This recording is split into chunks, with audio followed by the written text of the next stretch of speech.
রাধে রাধে বন্ধুরা। তো আমরা এখন যাচ্ছি কলকাতার দক্ষিণেশ্বর মন্দিরে।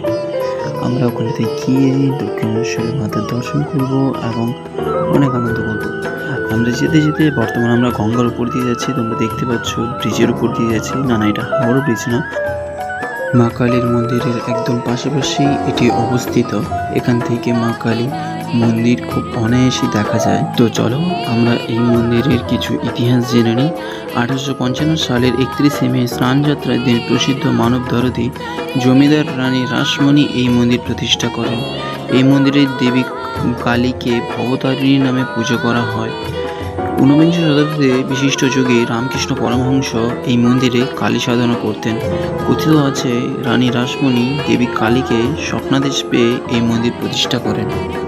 বন্ধুরা, একটু ভালো করে দেখলেই তোমরা দেখতে পাবে যে আমরা মন্দির দেখতে পাচ্ছি। এখন আমরা চলে এসেছি প্রায় মন্দির প্রাঙ্গণের কাছাকাছি। এবার এখান থেকে আমরা যাব। এখান থেকে যেতে যেতে অনেকগুলি স্টল দেখতে পেলাম, যেখান থেকে তোমরা পুজো দেওয়ার জন্য মায়ের কাছে ডালা পেয়ে যাবে। মন্দিরের গেটের সামনে চলে এসে এখন মন্দিরের ভেতরে যেহেতু আমরা মোবাইল নিয়ে যেতে পারবো, তোকে বাইরেই দেখিয়ে দিয়েছি।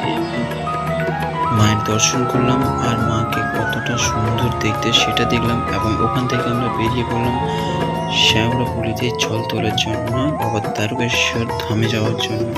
এখন আমরা বর্তমানে রাস্তায় আছি, আমরা এখন যাচ্ছি। তো বাকিগুলো ওখানেই হবে। সঙ্গে দেখো, সবকিছু সাক্ষী হয়ে থাকো। রাধে রাধে, হরে কৃষ্ণ।